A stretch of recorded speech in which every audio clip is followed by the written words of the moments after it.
29 अक्टूबर है। खबर का उन्वान है मौलाना तारिक जमील के बेटे आसिम जमील शहीद, इन्ना लिल्लाहि व इन्ना इलैहि राजिऊन। मारूफ आलिम दीन हज़रत मौलाना तारिक जमील दामत बरकातुहुम के बेटे आसिम जमील का आज गोली लगने से इंतकाल हो गया है और गोली उनके सीने में लगी है और गोली नामालूम अफराद ने मारी है।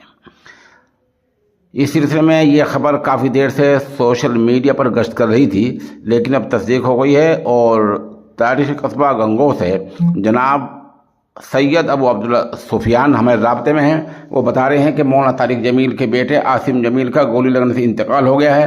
ख़ुद तारिक जमील साहब ने अपने पेज पर ये लिखा है, आज तलम्बाह में मेरे बेटे आसिम जमील का इंतकाल हो गया है। इस हादसाती मौत ने माहौल को सोगवार बना दिया है। आप सबसे गुजारिश है कि इस गम के मौके पर हमें अपनी दुआओं में याद रखें।